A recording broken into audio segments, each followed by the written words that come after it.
તો મિત્રો, નામ કેટલા લઉં પણ પ્રણવભાઈ છે અને હું સુરેશભાઈ વિશે બોલું છું તો એ સુરેશભાઈની જ હાજરી છે.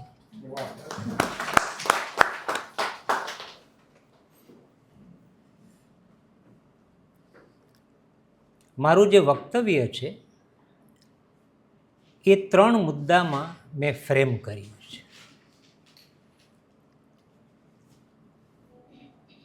પહેલા મુદ્દામાં જનાંતિકે પૂર્વેના સુરેશ જોશીનું લેખન, એટલે કે જનાંતિકેના નિબંધો એમણે 1956માં શરૂ કર્યા. એ પહેલાં સુરેશ જોશીએ કયું સર્જન કર્યું અને એ સર્જન, એ સંપાદન એવા હતા કે જે જનાંતિકેના નિબંધને પોષક બને છે. બીજો મુદ્દો છે કે સુરેશ જોશીની સાહિત્ય વિભાવના અને જનાંતિકેના નિબંધ વચ્ચેનો આંતર સંબંધ. એમની જે સાહિત્ય વિભાવના છે અને જનાંતિકેના નિબંધ, એ બે વચ્ચે બહુ ગાઢ સંબંધ છે. અને ત્રીજો મુદ્દો જનાંતિકેના વિષયો, કે જનાંતિકેમાં કયા પ્રકારના વિષયો છે. તો આ 3 મુદ્દા એને ફ્રેમ કરીને હું તમારી સમક્ષ રજૂ કરીશ. એ પહેલાં જનાંતિકે અને સુરેશભાઈ સાથેનો મારો જે સંબંધ છે, અંગત સંબંધ, એની થોડી વાત હું કરું. જનાંતિકેનો મને પહેલો પરિચય ઈસવીસન 1974માં થયો. જામનગરની દયારામ ફ્રી રીડિંગ રૂમ લાઇબ્રેરીમાં હું અને મારો મિત્ર મહેશ એના મેમ્બર હતા. અને અમે એ વખતે સંકલ્પ કરેલો કે અઠવાડિયામાં 1 પુસ્તક વાંચવું.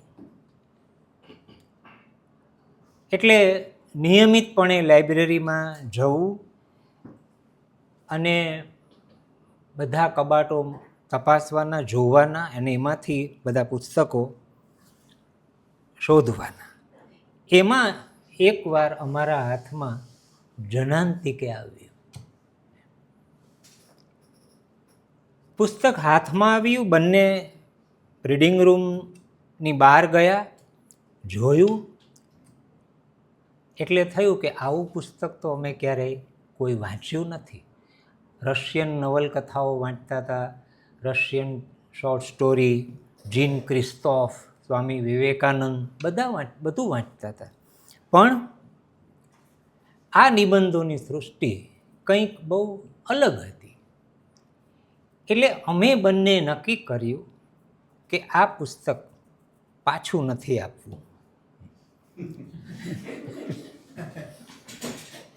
1 વર્ષ અમે પેલા લાઇબ્રેરિયનને કહીએ કે આપીએ છીએ. લેટ ફી ભરી, ત્યારે લેટ ફી લેતા હતા, 1 રૂપિયો 8 આના. અને એમ કરતાં કરતાં છેલ્લે એમને કહ્યું કે ખોવાઈ ગયું છે.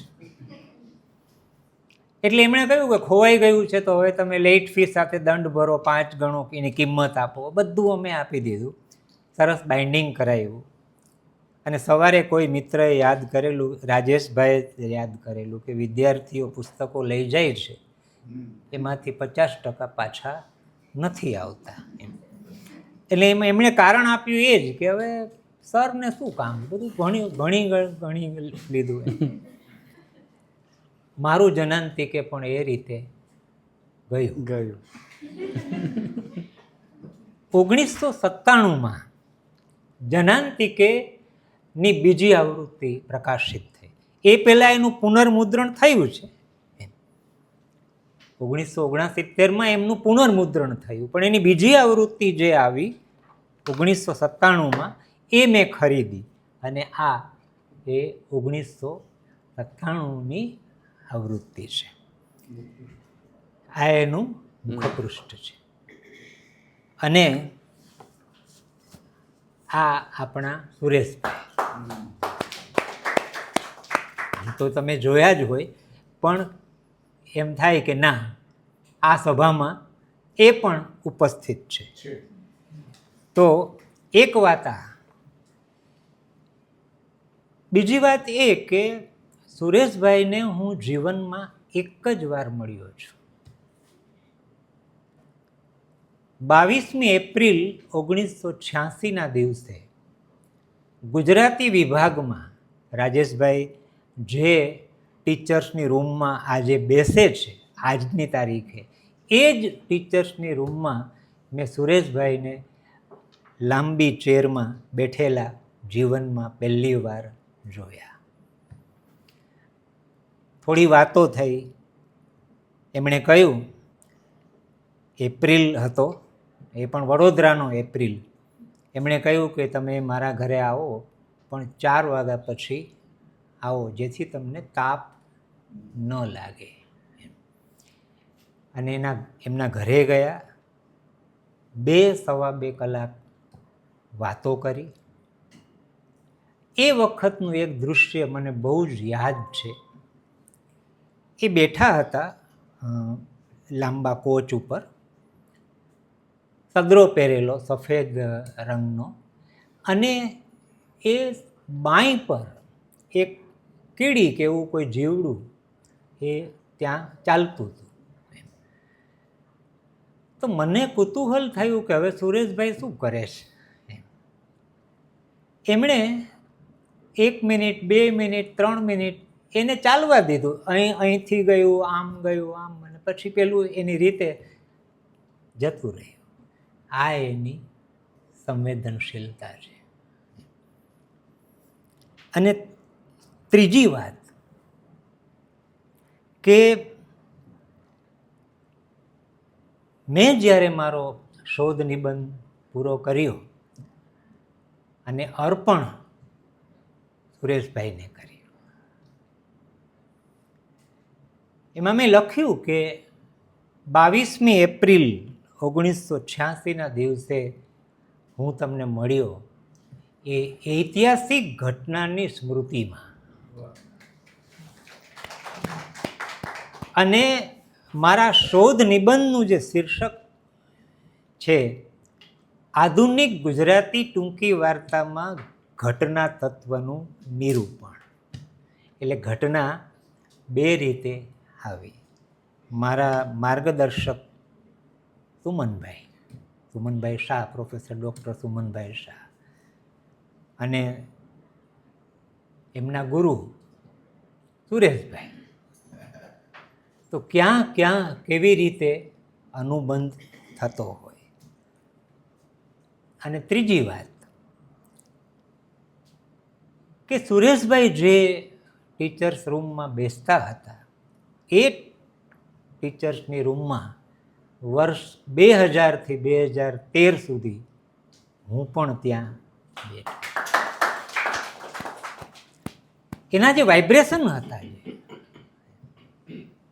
અને સુરેશભાઈએ એક બહુ સરસ મજાનો નિબંધ લખ્યો છે, વૃક્ષરાજ. એ નિબંધ એમણે અમારા વિભાગની એમના ટીચર્સ રૂમની બારીમાંથી જોયેલા વૃક્ષોને કેન્દ્રમાં રાખીને એ નિબંધ લખેલો છે. અમારા વિભાગની પાછળ બોટનિકલ ગાર્ડન છે. એટલે આ 3 વાત અંગત મારે સુરેશભાઈને એ રીતે. જનાંતિકેમાં કુલ 52 નિબંધો છે. જનાંતિકે પછીના જે નિબંધ સંગ્રહો છે અને જે ગ્રંથસ્થ છે, ઇદમ સર્વમ, અહોબત કિમ આશ્ચર્યમ, રમયાણી વીક્ષ્ય, પ્રથમ પુરુષ એક વચન, ઇતિ મે મતિ, પશ્યંતી અને વિદ્યા વિનાશને માર્ગે. આ એમના ગ્રંથસ્થ નિબંધો. અને શિરીષ પંચાલે ગુજરાત સાહિત્ય અકાદમી દ્વારા જે ગ્રંથો પ્રકાશિત થયા એનું સંકલન કર્યું. એમાં ગ્રંથસ્થ નિબંધના 2 ભાગ છે અને એની પૃષ્ઠ સંખ્યા 1147 છે. હવે જે અગ્રંથસ્થ નિબંધો પ્રકાશિત થયા 3 ભાગમાં, ગ્રંથસ્થ 2, અગ્રંથસ્થ 3, એટલે કુલ 5. અગ્રંથસ્થ જે નિબંધો છે એની પૃષ્ઠ સંખ્યા 1518. એટલે સુરેશભાઈનું સમગ્ર નિબંધ સાહિત્ય 2665 પૃષ્ઠમાં છે.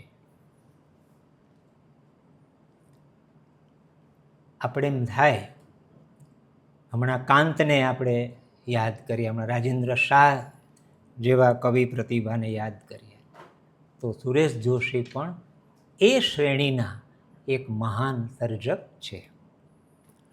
વી.વાય. કંટકે જનાંતિકેનો અંગ્રેજીમાં અનુવાદ કરેલો છે. 1995માં ઇન્ટિમેટ એસાઇડ્સ એ પ્રકારે. સુરેશ જોશીના ગ્રંથસ્થ જે નિબંધો છે એ નિબંધો વિશે 2 આપણા વિદ્વાન વિવેચકોએ એના પર કામ કર્યું છે. તમને કેટલીક માહિતી પણ તમને એ રીતે મળે. તો પ્રોફેસર ડૉક્ટર સુમન શાહ એમનો શોધ નિબંધ સુરેશ જોશીથી સુરેશ જોશી, એમની પહેલી આવૃત્તિ 1978માં પ્રકાશિત થઈ. એ શોધ નિબંધમાં પેજ નંબર 162 થી 212 50 પાનાનો નિબંધો પરનું એ પ્રકરણ છે. અને એમનું શીર્ષક છે સર્જન શુદ્ધ સાહિત્ય કલાની ક્ષિતિજો ભણી. અને એ શીર્ષક હેઠળ સુમનભાઈએ સુરેશભાઈના 3 નિબંધ સંગ્રહ જનાંતિકે, ઇદમ સર્વમ અને અહોબત કિમ આશ્ચર્યમ, આ 3 વિશે. પ્રોફેસર ડૉક્ટર શિરીષ પંચાલે 1984માં એક સંપાદન પ્રકાશિત કર્યું, ભાવયામી. અને ભાવયામીમાં એમણે સુરેશભાઈના 56 નિબંધો પસંદ કર્યા. અને એ 56 નિબંધની જે સૃષ્ટિ છે એ સમજવા માટે એમણે બહુ સરસ મજાનો 28 પાનાનો એક લેખ એમાં કર્યો છે. અને તમને ઉપયોગી થાય.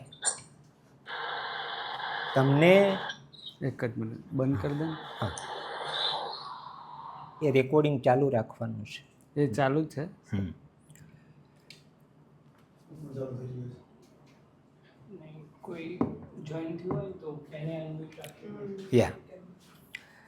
અને ત્રીજું એક જે પુસ્તક છે જે મેં તમને સુરેશભાઈનો ફોટોગ્રાફ બતાવ્યો, આત્મપરિચય. તમારે જનાંતિકેને સમજવા માટે આ પુસ્તક પણ ખાસ તમારે વાંચવું. અને તો આ આપણે એમની જે સૃષ્ટિ છે. હવે મુદ્દા નંબર 1, પહેલો મુદ્દો કે મનીષા સામયિકમાં 1956માં સુરેશભાઈનો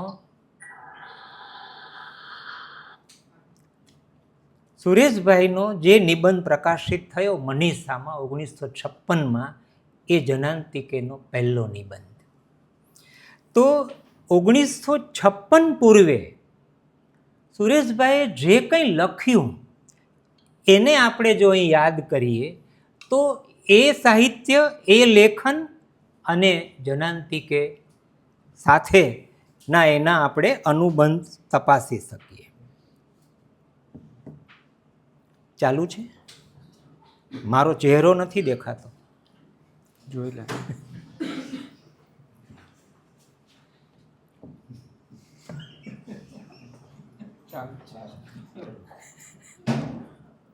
ઝેર. એક અવાજ મને સંભળાયો, નાર્સિસસ.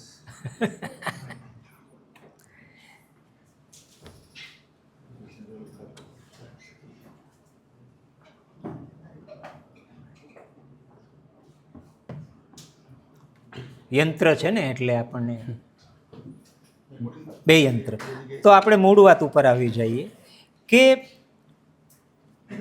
એમનો અનુબંધ 1948માં એમણે જે સામયિક શરૂ કર્યું વાણી, એ વાણીમાં કેટલાક લેખો જે એમને લખેલા છે એ લેખોનું ગોત્ર આની સાથે જોડાયેલું છે, જનાંતિકે સાથે. અહીં એક વાત બહુ જરૂરી છે કે સુરેશભાઈ 1945થી 1947 દરમિયાન કરાચીની ડીજે સિંધ કોલેજમાં 2 વર્ષ પ્રાધ્યાપક હતા કરાચીમાં, અને ત્યારે ભારતના હજુ ભાગલા પડ્યા નહોતા, 45થી 47. અને ત્યાં ડોલરાય માંકડનું એમને સાનિધ્ય મળ્યું. સુરેશભાઈએ એ 2 વર્ષ દરમિયાન વિશ્વ સાહિત્ય વાંચ્યું પુષ્કળ, અને ત્યાંથી એમણે કરાચીથી પોતાના મિત્ર રસિકભાઈને એક પત્ર લખ્યો. એ પત્રનો એક અંશ તમે સાંભળજો. કરાચીની ડીજે સિંધ કોલેજમાં અદ્યતન ગુજરાતી સાહિત્ય પર મેં વ્યાખ્યાન આપેલું. સુરેશભાઈના શબ્દો છે. ડોલરાય માંકડ પ્રમુખ સ્થાને હતા. અદ્યતન સાહિત્યની વાસ્તવદંભી અશ્લીલતા,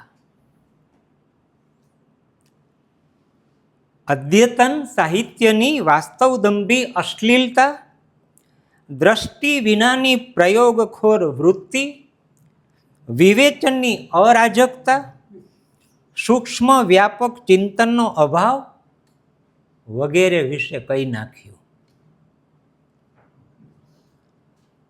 રામનારાયણ, ઉમાશંકર, ગુલાબદાસ, નાનાલાલ, બકો ઠાકોર વગેરેને બરાબર લઈ નાખ્યા. ધાર્યા કરતા ઘણું સારું બોલ્યો.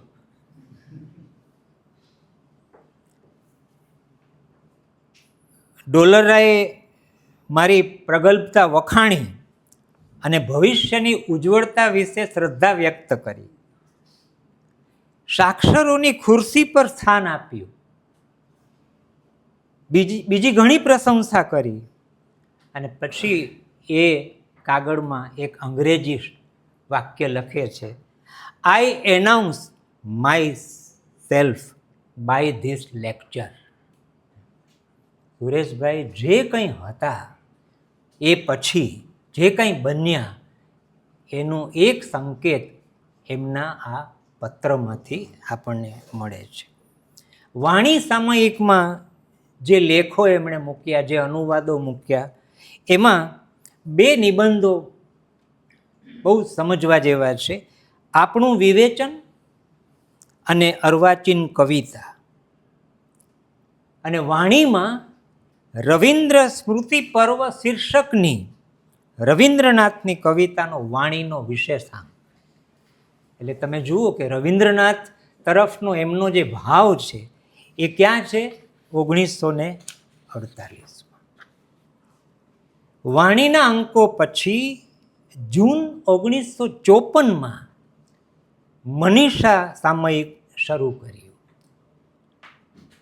જે MA PhDના જે વિદ્યાર્થીઓ છે કે બીજા વિદ્યાર્થીઓ છે, એમણે સાહિત્યિક સંજ્ઞાઓ સાચા અર્થમાં જો સમજવી હોય તો સુરેશભાઈએ જે સંજ્ઞાઓ વિશે લખ્યું છે એ તમારે ખાસ વાંચવું. એમાં 2 સંજ્ઞાઓ વિશેના લેખો તમને યાદ કરું. કાવ્યમાં અર્થબોધ અને કેથાર્સિસ એટલે કે વિમોચન સંજ્ઞા. 1955માં એમણે બહુ જ વિવાદાસ્પદ નિબંધ લખ્યો, નવલકથાનો નાભિશ્વાસ. નળ દમયંતી ટૂંકી વાર્તા એઝરા પાઉન્ડની કવિતા વિશે લાંબો લેખ રાજહંસ નામે. નામો બહુ છે સુરેશભાઈના, બનાવટી બધા. મધુકર શાહ પણ એવું એક કોઈ નામ એમનું હતું. અને સાર્ત્રની બહુ જ વિવાદાસ્પદ કૃતિ ઇન ધ મેશ એનો પરિચય કરાવ્યો. અને પિયર લુઈસની ઇરોટિક નવલકથા એફ્રોડાઇટ નવલકથાનો પણ એમણે મનીષામાં પરિચય કરાવ્યો. લોરકાનો પરિચય, ગૃહ પ્રવેશ વાર્તા રમણીક દલાલના નામે લખી. અને વિષ્ણુપદ ભટ્ટાચાર્યના બંગાળી પુસ્તકનો અનુવાદ ક્રમશઃ સાહિત્ય મીમાંસા નામે માનસ વિહાર શીર્ષકથી પ્રકાશિત થયો.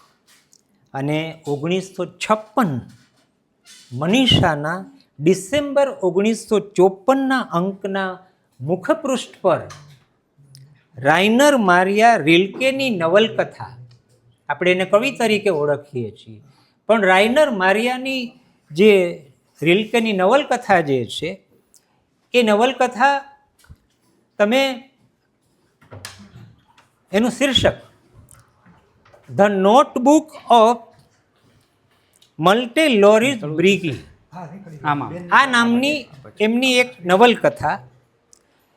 અને એનો એક અંશ, એ નવલકથાનો એક અંશ મનીષાના મુખપૃષ્ઠ પર એમણે છાપ્યો.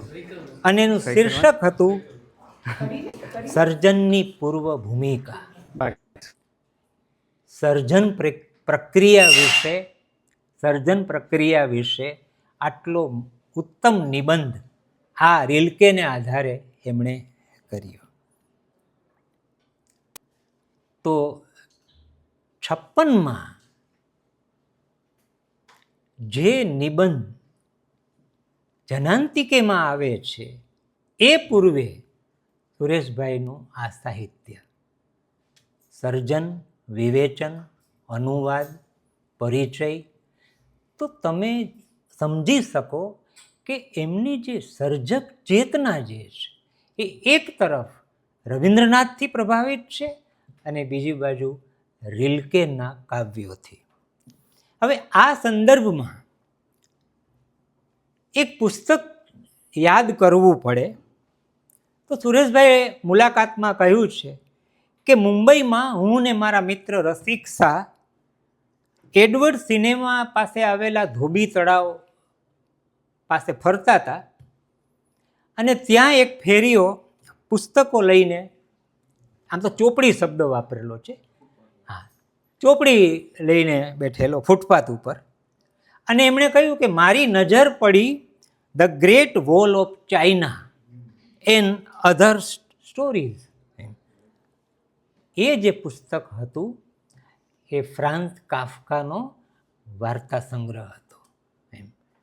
રવિન્દ્રનાથ, રિલ્કે અને હવે કોણ પ્રવેશે છે? France Kafka. અને સુરેશભાઈ લખ્યું છે કે આ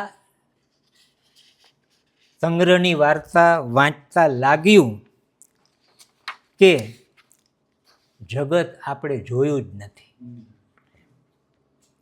છીછરા પાણીમાં છબછબિયા કરવા જેવું કંઈ ચાલે નહીં.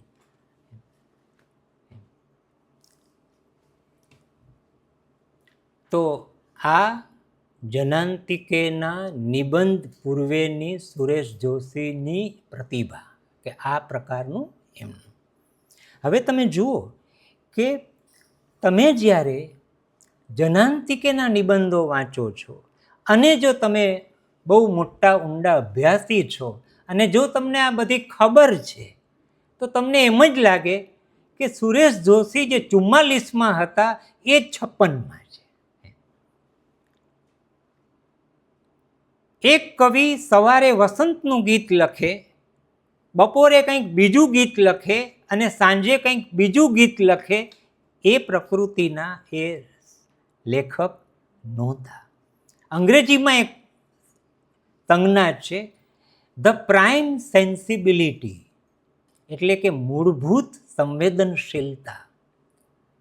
રવિન્દ્રનાથ હોય કે રિલ્કે હોય કે રાજેન્દ્ર શાહ હોય, એ બધા પ્રાઇમ સેન્સિબિલિટીના સર્જકો છે. એમની સંવેદના એક જ છે, પણ એના રૂપ અલગ અલગ છે. તો હવે બીજી વાત કે જનાંતિકે સંજ્ઞાનો અર્થ સુરેશભાઈએ શું કર્યું છે મસ્ત.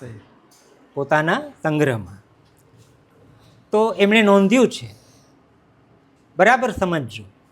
આપણા નાનકડા હૈયામાંથી જે છલકાઈ જાય તેને આપણે બીજા કોઈક અનુકૂળ હૈયામાં સંઘરી રાખવા ઈચ્છીએ છીએ.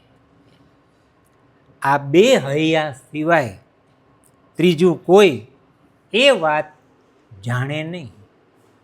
માટે આ વાત છેક કર્ણમૂળ પાસે જઈને કહીએ ત્યારે કર્ણમૂળ જે રતાશ પકડે તેનો રંગ પણ પેલી વાતમાં ભળે. આ જનાંતિક. હવે સુરેશભાઈ કેટેગરીના જે લેખકો હોય, સર્જકો હોય, એ એમના પુસ્તકમાં અવતરણો એમ નથી મૂકી દેતા. એની પાછળનો એનો એક આશય હોય છે. તો હવે તમે જુઓ, જનાંતિકેની અર્પણ પંક્તિઓ, કોઈનું નામ નથી કે હું આને અર્પણ કરું છું, પણ ગુજરાતીમાં એક વાક્ય લખ્યા પછી ફોર્મ ક્યાં મૂક્યા? 4 વાક્ય અથવા 4 પંક્તિ અંગ્રેજીમાં છે. હવે અર્પણ બંધ કેમ નહીં થયું? શું લખે છે? જે આ બધું પહેલેથી જ ચાનું પછી ચાર કાન માંડીને સાંભળી ગઈ છે તેને કેટલી કોને સંખ્યા? અર્પણ કરે છે? એમને કરે છે. અને પછી 4 અંગ્રેજી પંક્તિઓ છે.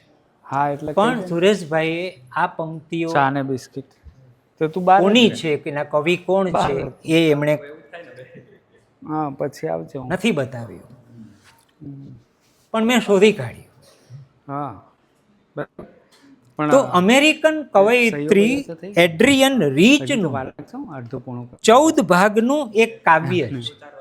ભાગ નાના નાના છે, પણ એ 14 ભાગનું અને પેલા કાવ્ય છે. પ્લાસ્ટિકમાં નહીં લાવતો. અને એ કાવ્યનું શીર્ષક છે શૂટિંગ સ્ક્રિપ્ટ.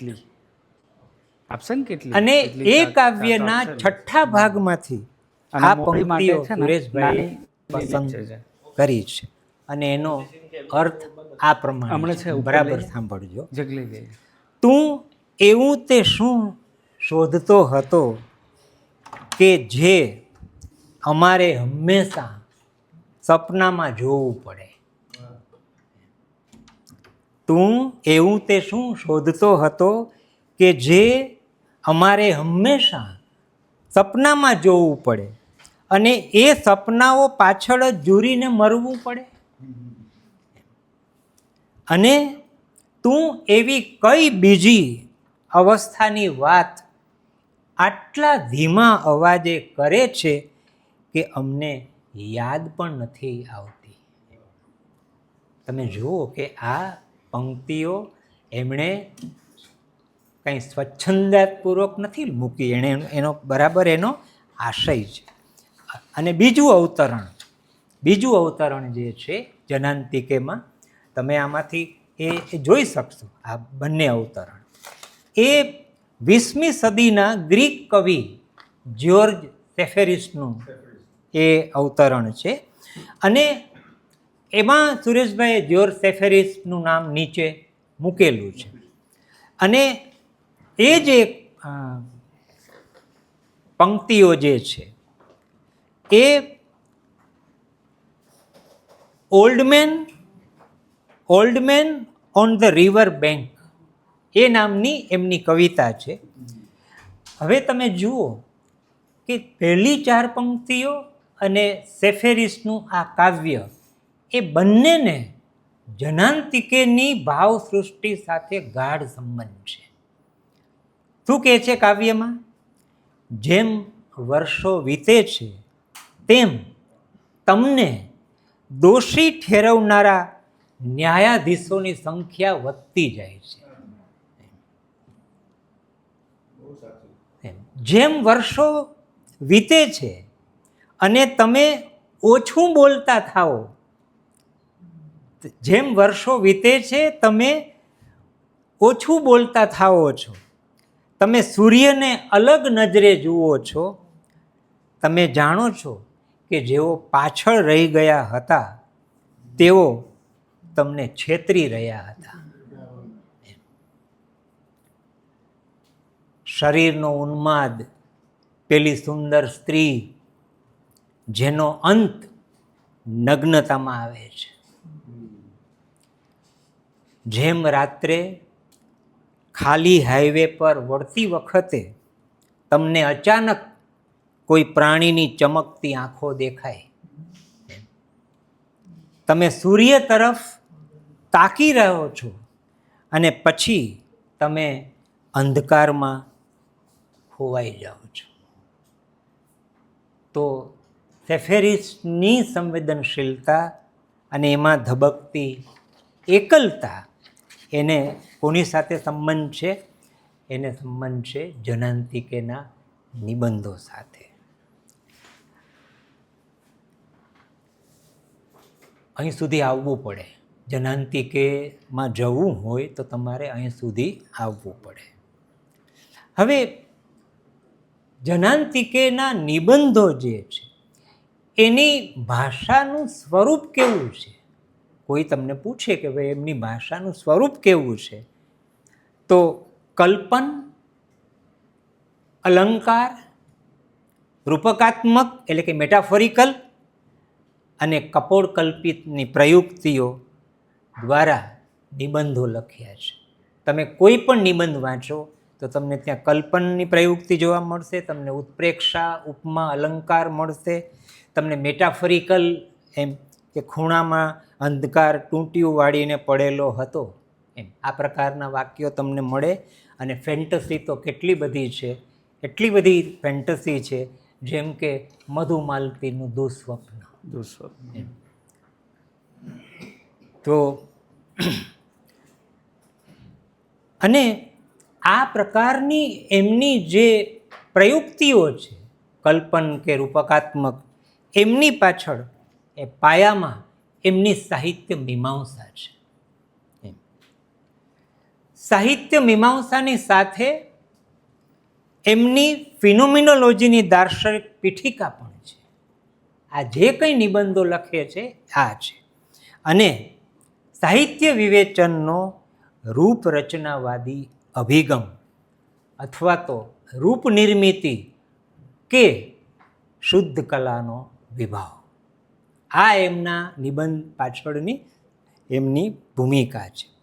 હવે આપણે ત્યાં વાસ્તવ અને કલાનું વાસ્તવ, આ બે વચ્ચે ઘણી બધી ચર્ચાઓ થઈ છે. એટલે કે સર્જક જે છે એની જે સામગ્રી જે છે એ સામગ્રી રૂપ વાસ્તવ જે છે એ વાસ્તવનું કલાકૃતિમાં શું થાય છે, તો એ વાત એમના એક નિબંધમાં છે. એટલે કે એમનો એક વિવેચનનો નિબંધ છે, જનાંતિકેની પણ એની બહાર. મેં જ્યારે શોધ નિબંધ શરૂ કર્યો ત્યારે મારા માર્ગદર્શક સુમનભાઈએ કહ્યું કે આપણે એ વાત ચર્ચવાની છે કે વાસ્તવ અને કલાના વાસ્તવ વચ્ચેનો સંબંધ. તો એ વખતે સુરેશભાઈનું જે આ દ્રષ્ટિબિંદુ હતું એ મને બહુ ઉપયોગમાં આવેલું. શું કહે છે સુરેશભાઈ?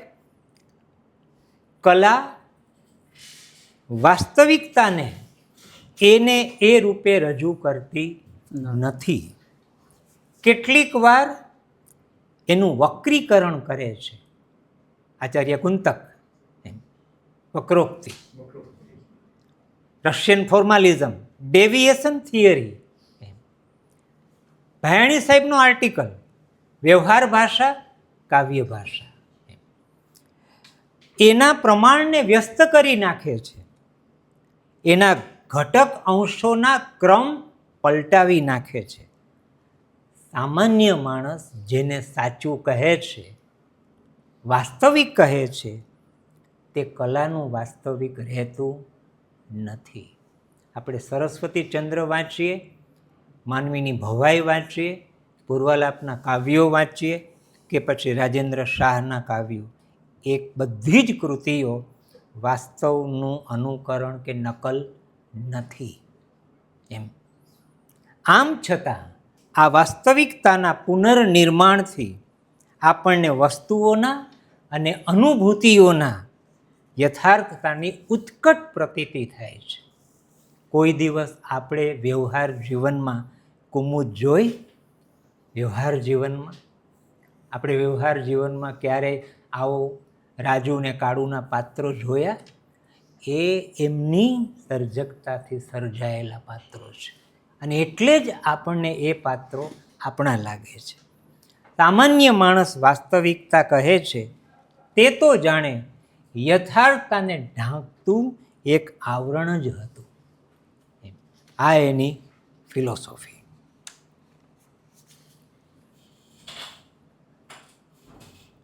જનાંતિકેના નિબંધો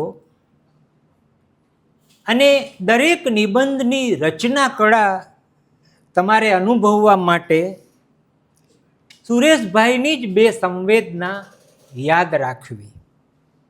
એક,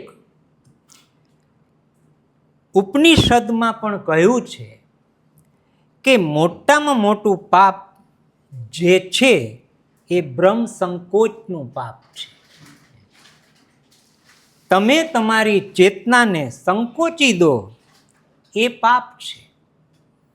હૃદયનો થોડો અવકાશ એનો વિશાળ કરવો, આ એમનું એક જે સંવેદન છે એ જનાંતિકેના પાયામાં છે.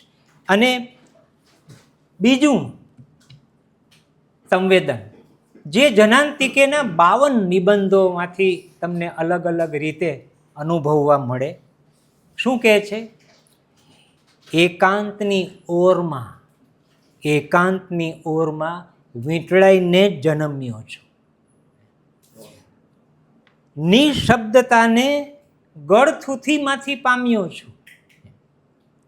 ઘરના ઓરડાઓ મૌનથી તસતસતા હતા. બાળપણમાં આ વિષાદને પ્રતિરૂપ આપીને એમાંથી મુક્ત થવાનો કોઈ માર્ગ નહોતો. આથી એ વિષાદ ચેતનામાં ઊંડે ઊંડે જમતો ગયો. આનંદ માણ્યો છે પણ આ વિષાદથી સબલિત થઈ ગયો.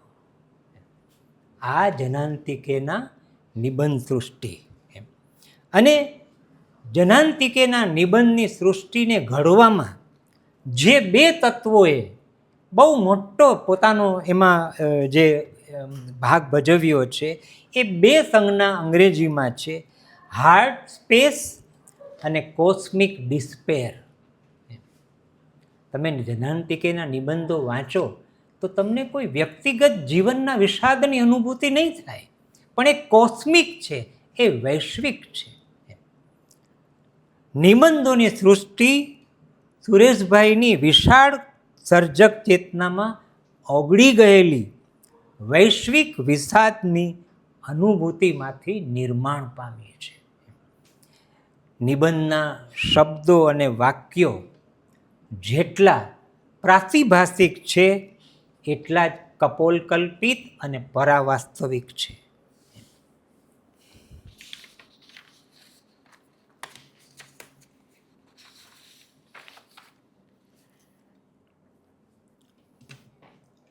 હવે ક્યારેક તમે આ નિબંધો વાંચતા વાંચતા તમને એમ થાય કે એમની કેટલી સૂક્ષ્મ એવી સંવેદનશીલતા હશે. તો એક નિબંધમાંથી એક તમને ઉદાહરણ આપું. ધરતીના પેટાળમાંના અસંખ્ય તૃણ બીજોના ગર્ભ સ્ફુરણનો અનુભવ થતાં ચિત્ત વિહવળ બને છે. ધરતીના પેટાળમાંના અસંખ્ય તૃણ બીજોના ગર્ભ સ્ફુરણ.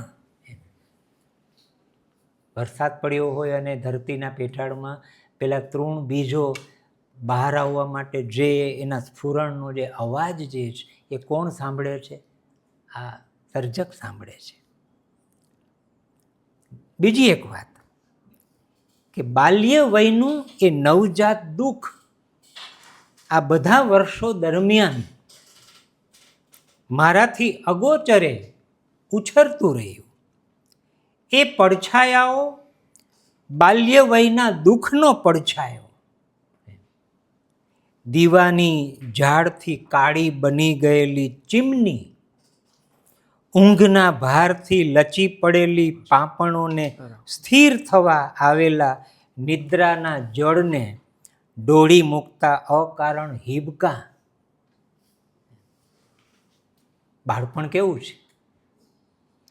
છાતીએ ભરાઈ આવેલો ડૂમો. અને પછી શું કહે છે? આજે એટલે કે આટલા વર્ષો પછી, 40 વર્ષ પછી આજે હવે એ એક જ ખોડિયામાં ભેગું રહેવા આવ્યું છે. એ બધું દુઃખ ફરી પાછું રહેવા આવ્યું છે.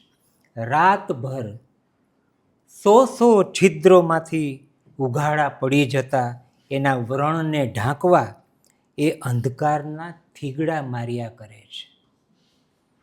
એની સોયના ટાંકાનો અવાજ મને જંપવા દેતો નથી. પ્રત્યેક પળે એના અંતરાયને વિંધીને સૃષ્ટિને જોવાનો શ્રમ આંખને ભીની કરી દે છે. આપણે આવા નિબંધો, આવી સંકુલ સંવેદનશીલતા ગુજરાતી સાહિત્યમાં જનાંતિકે દ્વારા કદાચ પહેલી વાર સાંભળી. જનાંતિકેના વિષયો તમે 52 નિબંધોમાંથી પસાર થાવ ને તમને સગવડતા ખાતર, અભ્યાસના આપણે સગવડતા ખાતર આપણે માનો કે નિબંધોના વિષયોનું વર્ગીકરણ કરીએ તો બાળપણ, શૈશવની સ્મૃતિઓ, પ્રકૃતિ, વૃક્ષો, ફૂલો, અરણ્ય, નદી, નાળા, ઝરણા, ટેકરીઓ, ઋતુઓ, ગ્રીષ્મ, વસંત, શરદ, વર્ષા, શિશિર, શરદ, આ બધી ઋતુઓ છે, આ બધા વૃક્ષો છે. આધુનિક માનવ સભ્યતાના દંભ, એનું ખોખલાપણું, એની સંવેદન બધિરતા, પ્રકૃતિથી વિમુખતા, સત્તાનો અહંકાર અને શોષણ, તાવ જેવી બીમારી સમયે ચૈતસિક સંચલનો. આપણને તાવ આવે ત્યારે આપણે તો કેટલું અનુભવી શકીએ, પણ એ નિબંધનો તમને ઉલ્લેખ કરીશ. નિરંતર પ્રસન્નતા અને ઊંઘના પોત, અંધકાર, પવન, મેદુરતા, શૂન્યતા, ભય, મરણ, પ્રેમ, એકાંત, અન્ય મનસ્કતા અને ધુમ્મસ. આ જનંતિકેની સૃષ્ટિ છે. નાનું ઘર એક સરસ નિબંધ છે. નાનું ઘર, ઈશ્વર વિશે 6 થી 7 વાક્યનું એ નિબંધ છે. ઢીંગલીઓ વિશે સરસ લખ્યું છે. સાહિત્યના વિવિધ અંગો અને અભિગમો. જનાંતિકેના નિબંધમાં સાહિત્ય વિશેના પણ નિબંધો છે. શાના વિશે? કવિ પ્રતિભા, કવિનો શબ્દ, માધ્યમ, વિવેચક, સાચો વિવેચક, દંભી વિવેચક, વાસ્તવ, કળાનું વાસ્તવ, રિલ્કેની કાવ્ય ભાવના અને શોક પ્રશસ્તિ વિશેના નિબંધો. આ એમના વિષયો છે. હવે એના થોડાક આપણે ઉદાહરણ લઈએ. એના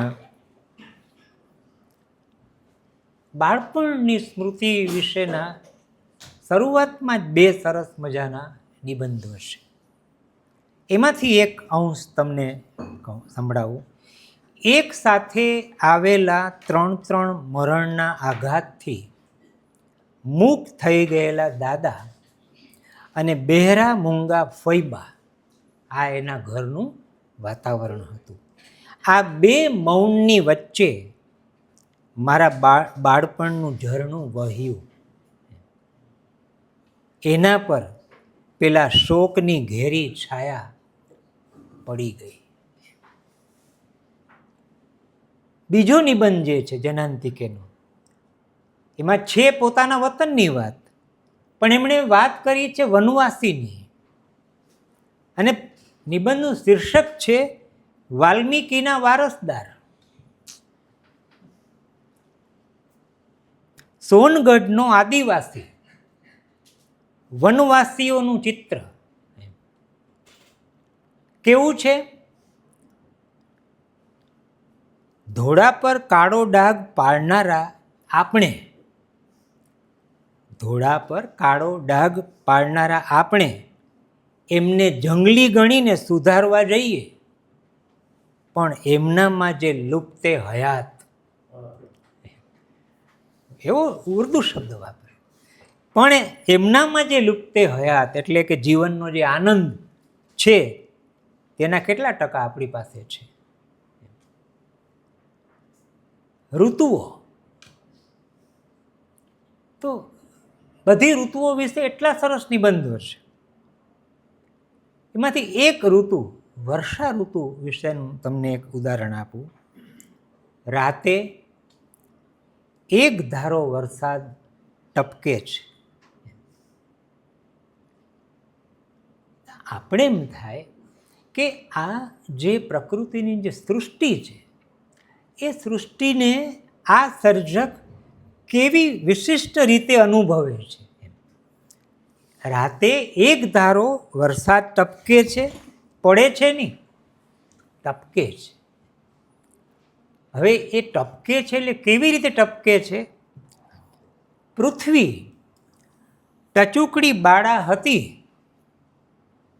કલ્પના શક્તિ ક્યાં જાય છે? પૃથ્વી ટચુકડી બાળા હતી ત્યારે ભગવાન એને વાતો કહેતા હશે, તેની ધારા જેવું. એની તમે સંવેદનશીલતાનો વ્યાપ જુઓ, તમે હાર્ટ સ્પેસ. તાર પરથી એટલે કે વીજળીના તાર પરથી સીધી લીટીએ ટીપાં સરે છે. આપણે બધાએ જોયું હોય, વરસાદ પડે પછી ધીમી ગતિએ પાણીના ટીપાં સરે છે. કેવા ઉત્પ્રેક્ષ અલંકાર! જાણે હવા મણકા શેરવીને આંખ શીખવા બેઠી છે. આપણે નાનપણમાં જે સાહેબો આપણને 1, 2, 3 એ કરાવતા, તો આ જે ટીપાં સરે છે એ કેવું લાગે છે કે જાણે કે હવા પોતે આંખ શીખે છે. તડકા વિશે એક ઉદાહરણ આપું તમને. બારી પાસે બેસીને જોઉં છું, ઝરમર ઝરમર તડકો વરસે છે. સુરેશભાઈ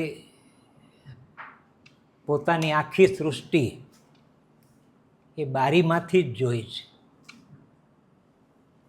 અધ્યાપક કુટીર Q4 નું જે ઘર હતું, મેં નથી જોયું, પણ એના વિશે મેં બહુ સાંભળ્યું, એના વિશે લખાયું પણ છે કે બારીમાંથી જે જોયું. અને સુરેશભાઈએ કિંચિતમાં પ્રતીક ઉપર એક બહુ સરસ મજાનો નિબંધ લખ્યો છે, વાંચવા જેવો છે. 2 પદાર્થ બતાવ્યા, દર્પણ અને બારી. દર્પણમાં તમને તમે જો છે એટલું જ દેખાવાનું, પણ બારી ખોલો તો બહારની આખી સૃષ્ટિ તમે જોઈ શકો. તો ઇદમ સર્વમ હોય, અહોબત કી માશ્ચર્યમ હોય એના મોટા ભાગના નિબંધો તમને એ બારીમાંથી સર્જાયેલા દેખાશે. બારી પાસે બેસીને જોઉં છું, ઝરમર ઝરમર તડકો વરસે છે. પાસેની મધુમાલતીની ઘટાએ શીતળતાનો નાનો શો દ્વીપ રચ્યો છે. આપણે જેમ રાજેન્દ્ર શાહમાં પ્રકૃતિ જોઈ, આપણે ભલે નિબંધ ગદ્યમાં છે પણ નિબંધ ગદ્ય કવિતા છે એમ. તો ત્યાં તડકાની વાત. પવન, પવન વિશે આપણને કોઈ લખવા આપે તો કેટલું લખી શકીએ એમ. તો શું કહે છે, એના કેટલા રૂપો છે. પવનના રૂપો તમે જુઓ. દીપની સ્થિર જ્યોતને ભેટતો પવન,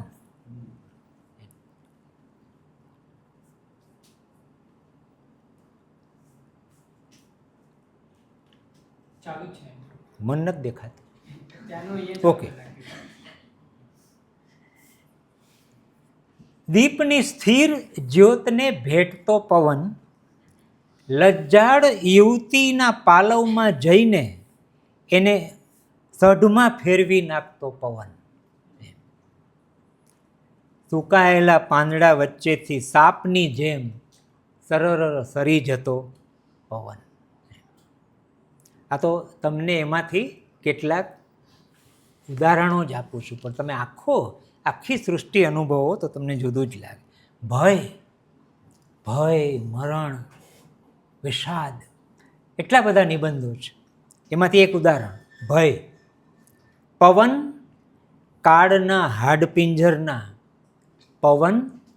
કાળના હાડપિંજરના એકે એક અસ્થિને હલાવીને હૃદયને ફફડાવી મૂકે છે. એની સંવેદનશીલતાનો તમે વ્યાપ જુઓ કે પવન કાળના હાડપિંજરના એકે એક અસ્થિને હલાવીને હૃદયને ફફડાવી મૂકે છે. અંધકાર એ એમનો બહુ જ ગમતો એ વિષય છે. અંધકારના કેટલા રૂપો એમણે બતાવ્યા. આ બધું જ જનંતિકેમાં છે. બે શબ્દો વચ્ચે અંધકારનું પાતળું અસ્તર મૂકીને સીવી લેવાનું મન થાય છે.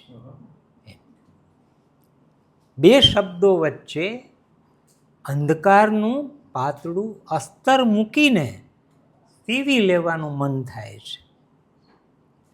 અંધકારનું બીજું રૂપ, રાતભર 100 છિદ્રોમાંથી ઉઘાડા પડી જતા એના વ્રણને ઢાંકવા એ અંધકારને થીગડા માળ્યા કરે છે. ઘરના નિભૃત એટલે કે સંતાડેલા અંધકારમાં એ સૂર જોડે દ્રષ્ટોદ્રષ્ટ માંડી બેસી રહેવાના આ દિવસો છે. તો વતનનું ઘર, પરિવાર, સ્વજનો, પ્રકૃતિના બધા તત્વો, ઋતુ, વૃક્ષો, અશરીરી તત્વ, ભય, અંધકાર, મરણ.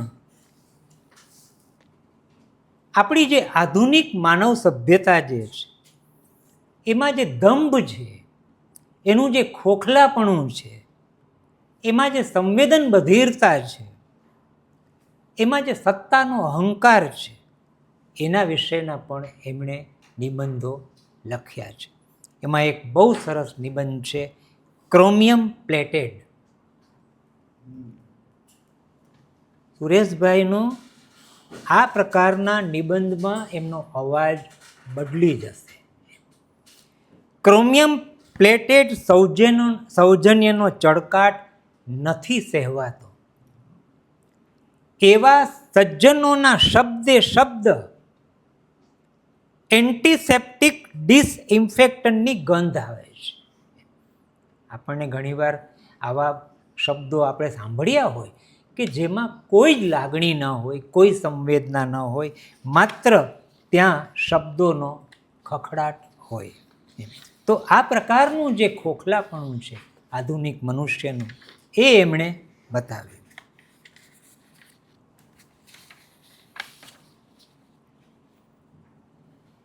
એક બહુ સરસ નાનો નિબંધ છે. કોઈને મળવા ગયા હશે, કોઈ મોટા માણસને, કોઈ અધિકારી હોય કે વિભાગના વડા હોય, તો તમને રાહ જોવડાવે થોડીક, તમને બહાર બેસાડે, 2 વાર તમે પિયુનને કહો કે સાહેબને કહો ને મારે મોડું થાય છે, અને પછી તમને અંદર જવા મળે. ત્યારે પેલો બેઠેલો જે માણસ છે એનું એક ચિત્ર એમણે આ નિબંધમાં કરેલું છે. એમની ઇસ્ત્રીબંધ કકરી સુઘડતા હોસ્પિટલના ઓપરેશન થિયેટરની યાદ અપાવે છે. પેલા ખાદીના કપડાં સરસ મજાના કકરી સુઘડતા, એમના મોભાનું વજન એવો આપણી પાસે ઉપડાવે છે. એમની કીર્તિને આપણે ખાંધ આપવી પડે છે ને તે આપણો ચહેરો સાવ ભૂંસી નાખીને મનુષ્યના જેવું મનુષ્ય ભક્ષી પ્રાણી બીજું ભાગ્યે જ હશે. આ લખ્યું છે. અને આ જે સંવેદન છે, આ જે વર્ણન, જે આ નિબંધ છે, એ નિબંધને મળતી એમણે વાર્તા લખી એક મુલાકાત. શ્રીપત રાયનું જે પાત્ર જે છે એ આ તમને યાદ અપાવે. અને વતનની જે સૃષ્ટિ છે, જેમાં પરી પણ છે ને રાક્ષસ પણ છે, જેમાં અંધકાર પણ છે, તમરાઓ છે, એને લઈને બહુ સરસ મજાની વાર્તા લખી રાક્ષસ. તો એ જનાંતિકેની સૃષ્ટિ સાથે એનો બરાબર અનુબંધ છે. અને જનાંતિકેના નિબંધમાં આખી નિબંધ સૃષ્ટિમાંથી એક સ્ત્રી પાત્રનું નામ આવે છે અને એ નામ છે વિમલા. અને એ જે વિમલાનું જે પાત્ર જે છે એ વિમલાના પાત્રને ઉદ્દેશીને નિબંધકાર જે એની સાથે વાત કરે છે એનો તંતુ રાક્ષસ વાર્તામાં છે. રાક્ષસ વાર્તામાં પણ અંતે પેલી ક્ષયગ્રસ્ત બાળપણની જે સખી છે એ એને નજીક બોલાવે છે અને હથેળીમાં લખે છે રાક્ષસ. તો કેટલીક વાર્તાઓના સંદર્ભો પણ તમને જનાંતિકેમાં તમને મળે. આધુનિક જીવન એમ એર કન્ડિશનિંગ બધી ઋતુઓને એક કરી નાખે છે. આપણે બધા બેઠા છીએ એર કન્ડિશન, બધી ઋતુઓને એક કરી નાખે. વિદ્યુતના દીવાનું તેજ ખંધા માણસના આંખની જેમ પોતે બહુ પ્રકટ થયા વિના બીજાને બતાવવા પૂરતું હાજર છે. સભ્યતાનું ચળકતું વાર્નિશ દેખાય છે. આ દ્વીપ પણ રણદ્વીપ જેવો છે. તો ત્યાં પ્રકૃતિને કેવી રીતે અનુભવે છે, વરસાદને કેવી રીતે અનુભવે છે, તડકાનું સંવેદન કેવું છે, અને જ્યારે એમનો અનુભવ આપણી આધુનિક સભ્યતા સાથે થાય છે ત્યારે એમના નિબંધોમાં આ સંવેદન પણ આવે છે. અને જે બોટનિકલ ગાર્ડનને મેં શરૂઆતમાં યાદ કર્યો, એ ગાર્ડનમાં જે બધા મોટા વૃક્ષો છે એ બધા વૃક્ષોના થડમાં પાટિયા મારેલા છે, એના નામના પાટિયા મારેલા છે. તો આપણને તો સારું લાગે કે ભાઈ આ રબરનું ઝાડ છે, આપણે કઈ રીતે ખબર પડે? પણ સુરેશભાઈને શું દેખાય છે? બારીમાંથી નજર કરું છું તો એક પ્રચંડ કાય વૃક્ષરાજને જોઉં છું. એને ગળે લેટિન ભાષામાં લખેલા એમનું નામનું પાટિયું ટાંગ્યું છે.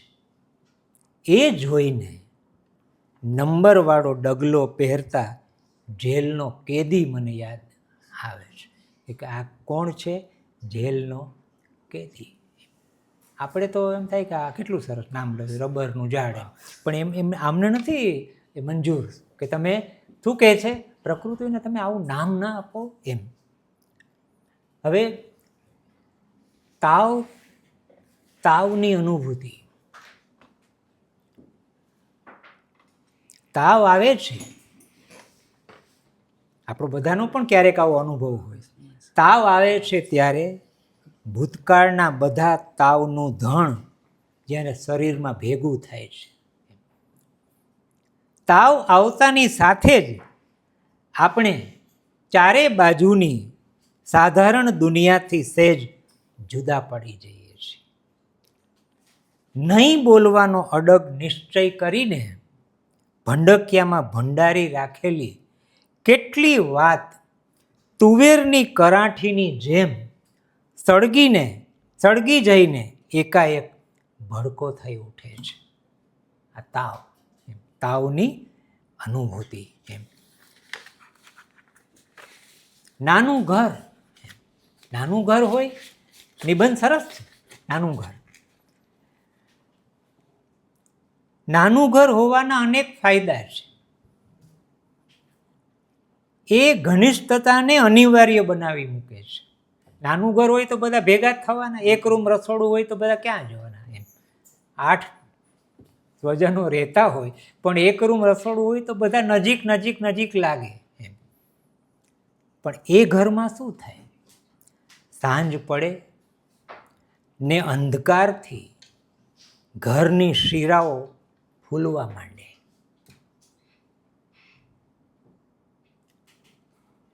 એટલે તમને ત્યાં મરણ શબનો સંકેત છે.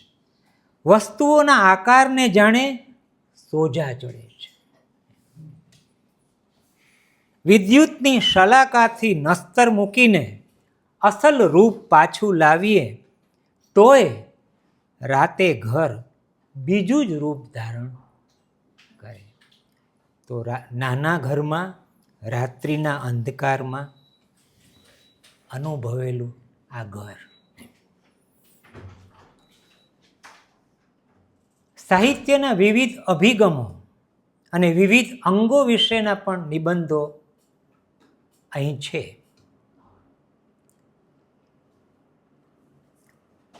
ભાવક વિશે શું કહે છે? સાચો સહૃદય તો સાહિત્યનો રાજભોગ આરોગે. સાચો સહૃદય તો સાહિત્યનો રાજભોગ આરોગે. માંદા માણસની જેમ પથ્યની ચૂંધી એને જાજી ન નડે. માંદો હોય તો એમ કે મારે આ નથી ખાવું ને મારે આ નથી ખાવું. પણ જે તંદુરસ્ત ભાવક છે એ તો રાજભોગ આરોગે. હવે પછીના જે વિધાનો છે સાહિત્ય વિશેના એ આજે એટલા જ સાચા છે. સંભળાવું તમને.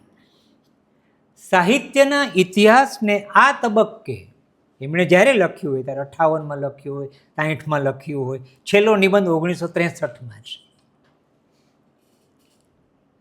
સંસ્કૃતિમાં આવેલો શોક પ્રશસ્તિ રિલ્કેની જે એલેજીસ છે એના ઉપર. સાહિત્યના ઇતિહાસને આ તબક્કે સાહિત્યના ઉત્પાદનનું પ્રાચુર્ય દેખાય છે. કેટલું બધું લખાય છે પણ સમૃદ્ધિ વધી નથી. એ વખતે લખેલું એ આજે પણ સાચું છે. વર્તમાન પત્રો ભારે ખાઉધરા હોય છે. એ વર્તમાન પત્રો બહુ ભારે ખાઉધરા હોય છે એવો ઘણીવાર આખા સર્જકોને ભરખી જાય છે. ઘણીવાર નવોદિતોને હું કહેતો હોઉં છું કે આ છાપામાં ન જાઓ, તમને ખતમ કરી નાખશે. વિવેચકો, વિવેચક છે એટલે વિવેચક વિશે નિબંધ આવે છે, પણ એક વાત બરાબર સમજજો, મેં જે એમના નિબંધના વિષયોની યાદી તમને આપી અને એ એક એક વિષયના મેં તમને જે ઉદાહરણો આપ્યા, એ તમને ત્યારે જ અંદરથી મળે જો તમે સઘન વાંચન કરો તો. એમ તમારે ક્લોઝ રીડિંગ કરવું પડે. બે પ્રકારના વિવેચકો, પોતે નામ કેવા સરસ પાડે. જેમ હમણાં આપણે કહ્યું કે ભાષા શબ્દનું ઘડતર કવિ કેવી રીતે કરે, તો સુરેશભાઈનો જે સેટાયર જે છે, બે પ્રકારના વિવેચકો, અજાત શ્મશ્રુ અને અજાત શત્રુ. એમ રાહુલનો ફોન છે.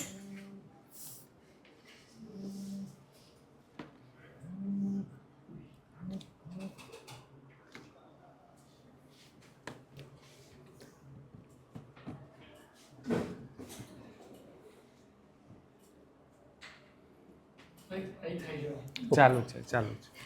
બે પ્રકારના વિવેચકો, અજાત શ્મશ્રુ અને અજાત શત્રુ. હવે આ જે અજાત પછી જે સંસ્કૃત શબ્દ છે શ્મશ્રુ એટલે શિખાઓ, લબર મૂછ્યો વિવેચક.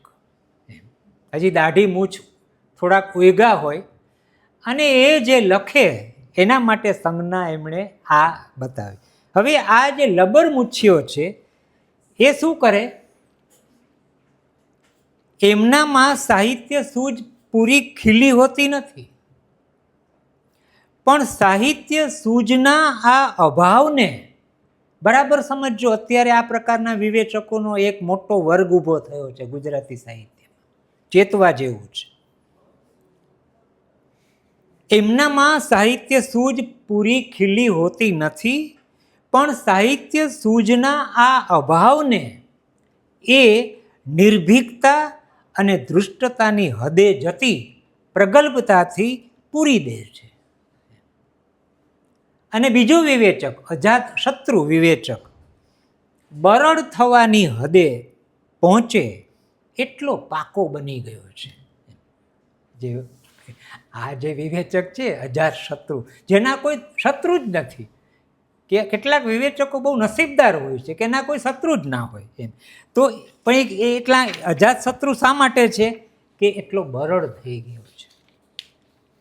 એણે જૂનું તો પોતાની શક્તિ અનુસાર આત્મસાત કર્યું હોય છે, જૂનું બધું, જૂનું સાહિત્ય, પણ નવું કશુંક નજરે પડતા એ શંકાભરી નજરે જુએ. આ એની બરાબર ઓળખ આપી છે.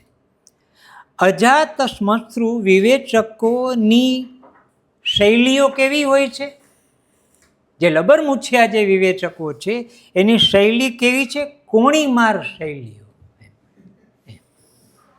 કોણીઓ માર્યા કરે અને પોતાને પ્રગલ્ભ બતાવે.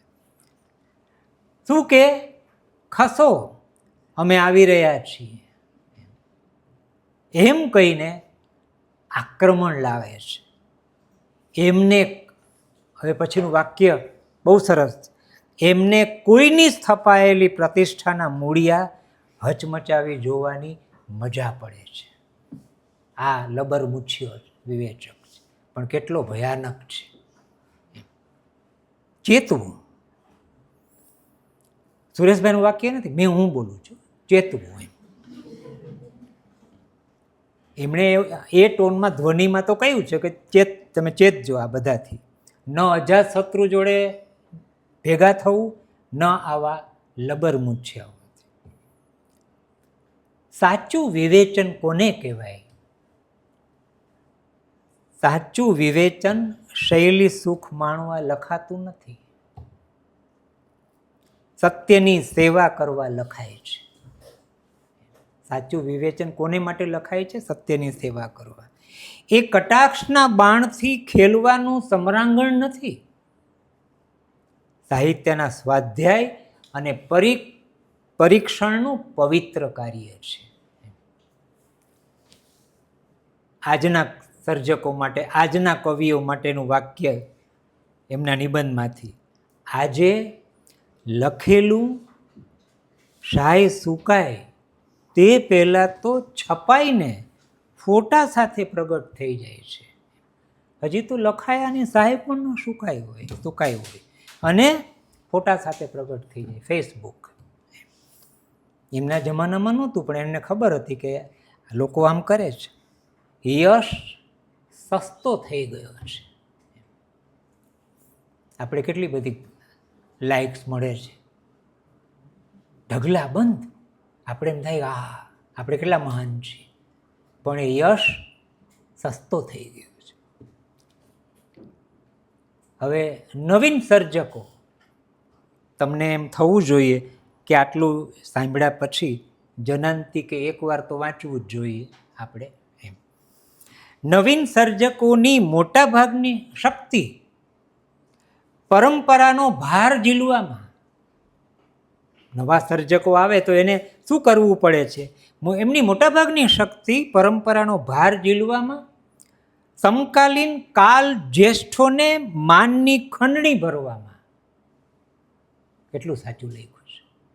એ કાલ જ્યેષ્ઠો જે સાહિત્યકારો છે, મોટા મોટા નામો છે, એના માનની ખંડણી એને ભરવી પડે. જો એને માન ના આપે તો એ નવીન સર્જક આગળ જઈ શકે નહીં. અને માનની ખંડણી ભરવામાં એમણે આકેલી સુરેખતાની સીમાને ઉલ્લંઘી ન જવાની તકેદારી રાખવામાં જ ખર્ચાઈ જતી હોય છે. કાલ જ્યેષ્ઠો જે સાહિત્યકાર છે એનાથી આગળ નથી જવાનું એવી તકેદારી રાખવામાં જ એની સર્જકતા ખલાસ થઈ જાય છે. એ અત્યંત કરુણ પરિસ્થિતિ બની રહે છે. આનાથી વધારે કોઈ કરુણતા હોઈ ન શકે. કવિનો શબ્દ કેવો હોય? હવે તમે જુઓ કે 1956 થી 1963 સુધીના જનાંતિકેના આ જે 52 નિબંધો છે, એ 52 નિબંધો રાતોરાત નથી લખાયા. એટલા માટે મેં તમને પૂર્વ ભૂમિકા આપી કે વાણીના અંકોથી શરૂ થયું આ ચિંતન, આ મનન, જે મનીષામાં વિસ્તરે છે અને જનાંતિકેમાં દ્રઢ બને છે. અને એ પછી નિબંધની સૃષ્ટિમાં પણ તમને જનાંતિકે વાંચવા માટે જેટલો આગ્રહ કરું પ્રેમથી, એટલું જ તમે પશ્યંતી નિબંધ વાંચજો. પશ્યંતી નિબંધ સંગ્રહ તમે. કવિનો શબ્દ દિવસના નીરસ લોક વ્યવહારમાં રજૂટાયેલા, આપણું કોઈ રીતે ધ્યાન નહીં ખેંચે એવા પોષણ પામ્યા વિનાના દુર્બળ થઈ ગયેલા શબ્દો જ કવિને તો ખપના. જે શબ્દો વપરાઈને પેલા કહે છે ને એમ તિક્કા ઘસાઈ જાય, એમ શબ્દો ઘસાઈ જાય, એ જ શબ્દ કવિને કામના. એને એ પોતા તરફથી આગવું પોષણ આપી શકે. અને હમણાં જ આપણે આ કવિની સૃષ્ટિના શબ્દોનો અનુભવ કર્યો, તો એ શબ્દો આટલા કેમ રૂપાળા છે, કેમ સુંદર છે? શું કામ છે? તો કે હૃદયમાં ચાલતા ઉત્સવોનો રંગ ફિક્કા શબ્દો પર નવી ચમક લાવી દે છે. કવિના હૃદયનો અંદર જે ઉત્સવ છે, રાજેન્દ્ર શાહના હૃદયનો ઉત્સવ, એ એમના શબ્દો પર આવેલો છે. કવિની વ્યાખ્યા: પ્રસિદ્ધ હોવું તે નહીં, પણ કવિ હોવું અને કવિત્વને અખંડ રાખવું, તે રિલ્કે જેવા સર્જકને માટે મહત્વની વસ્તુ હતી. અત્યારે સાની દોડ છે પ્રસિદ્ધ થવાની. કવિ પ્રતિભા, આપણે સંસ્કૃત કાવ્યશાસ્ત્રમાં પ્રતિભા વ્યુત્પત્તિ અભ્યાસ આપણે ભણી ગયા. કવિ પ્રતિભા કેવી હોય? કવિ પ્રતિભાનું અનિવાર્ય લક્ષણ તે ઇનસિંગ એટલે કે આંતરદ્રષ્ટિ. હમણાં આપણને 2 કવિઓ દ્વારા આ ઇનસિંગનો અનુભવ થયો અને એમાં રાજેન્દ્ર શાહમાં વધારે શ્રાવણ મધ્યાને. હવે બહુ જ ગંભીર અને બહુ જ અઘરી વાત, જે ઉત્તમ કવિ બનવા માટે પાયાની શરત છે. શું કહે છે? આ સૃષ્ટિને કેવળ પોતાની વ્યક્તિગત ચેતનાના કેન્દ્રથી જોવી નહીં, પણ વિશ્વની સમસ્ત વસ્તુઓના કેન્દ્રમાં પ્રવેશીને એનું રૂપ પ્રત્યેક ક્ષણે રચતા રહેવું. આ એની કવિ પ્રતિભાની વ્યાખ્યા છે. તે કવિને માટે અનિવાર્ય છે. હું એક પંખીને જોઉં છું, તે મારી વિશિષ્ટ માનવીની ચેતનાના કેન્દ્રમાં રહીને જ જોઉં છું. હું પંખીને જ્યારે જોઉં છું ત્યારે મારી માનવીય ચેતનાથી જોઉં છું. એથી મને પંખીનો ખ્યાલ આવતો નથી. પંખીને નિમિત્તે મને મારો જ ખ્યાલ આવે. હવે કહે છે કવિ પ્રતિભા, પણ પંખી હોવાપણું જ્યાંથી શરૂ થાય છે તે કેન્દ્રથી જોવાની શક્તિ મારામાં હોવી જોઈએ. પંખીનું હોવાપણું, પંખીનું જે એક્ઝિસ્ટન્સ છે, એ એક્ઝિસ્ટન્સને એ અસ્તિત્વ જ્યાંથી શરૂ થાય છે એ જોવાની મારામાં શક્તિ હોવી જોઈએ.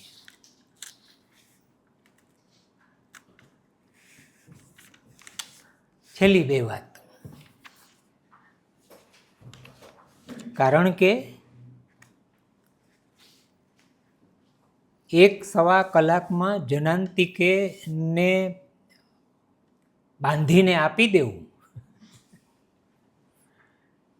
પણ એના કેટલાક તમને એવા રસસ્થાનો બતાવ્યા, એના એવા બિંદુઓ બતાવ્યા, એની જે સર્જકતા છે, એની જે વિશાળતા છે. એક બહુ સરસ એમણે વાક્ય લખ્યું કે વાસ્તવિકતાનો મોક્ષ ઉત્પ્રેક્ષા અલંકારમાં થાય છે.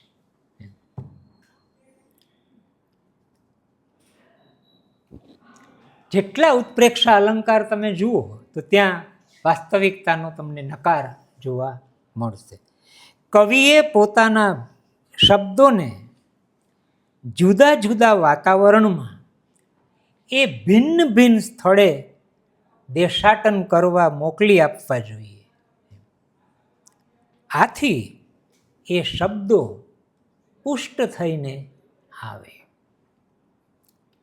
એક બાજુ આપણી આંતરચેતના અને બીજી બાજુ બહારનું આખું વિશ્વ, એટલે કે કવિ ચેતના અને બહારનું જગત.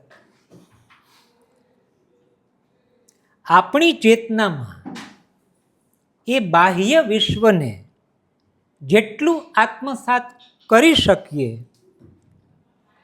જે કાંઈ દૃશ્ય છે તેને આપણામાં અદૃશ્ય બનાવી લઈએ.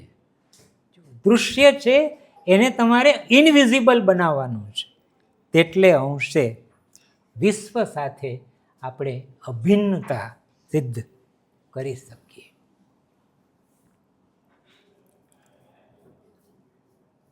રિલ્કેને આધારે એમણે એક વાત સરસ લખી કે આપણું શ્વસન, આપણે જે શ્વાસ લઈએ, આપણું શ્વસન જ રિલકે ને મન અદૃશ્ય કાવ્ય છે. આપણે જે શ્વસન ક્રિયા છે આપણી, એ શ્વસનને કારણે આપણે શ્વાસ લઈએ છીએ, એ શ્વસનને કારણે દૂર દૂરના નક્ષત્રોનો સ્પર્શ પણ આપણામાં પ્રવેશે છે. આવી ગયા રાજેન્દ્ર શાહ તમને? જે નિરુદ્દેશે વિશાળતા, વ્યાપકતા. મેં બહાર નીકળીને જ કહ્યું રાજેશભાઈને કે તમે બોલતા હતા ત્યારે મને રિલકે જ યાદ આવતા હતા. બંને વચ્ચે એ હાર્ટ સ્કેપના કવિઓ છે, ઇન સિંગ છે, આંતરદ્રષ્ટિ છે. તો શ્વસનને કારણે દૂર દૂરના નક્ષત્રોનો સ્પર્શ પણ આપણામાં પ્રવેશે છે. શુદ્ધ અને મુક્ત અવકાશ, શુદ્ધ અને મુક્ત અવકાશ એ જ શાશ્વતી.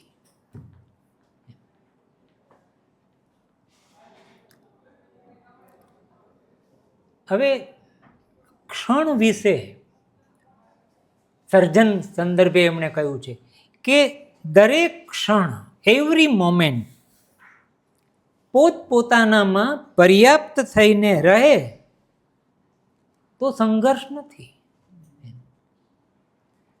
સંઘર્ષ શા માટે છે? એક ક્ષણ પછી બીજી ક્ષણ છે માટે સંઘર્ષ છે.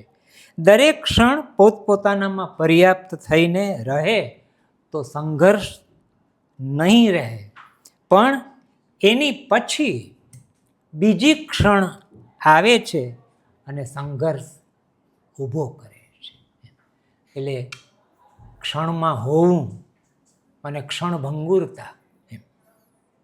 તો જનાંતિકેની નિબંધ સૃષ્ટિના કેટલાક રૂપો મેં તમારી સમક્ષ પ્રત્યક્ષ કર્યા. સુરેશભાઈની સર્જક ચેતનાને વંદન, આભાર.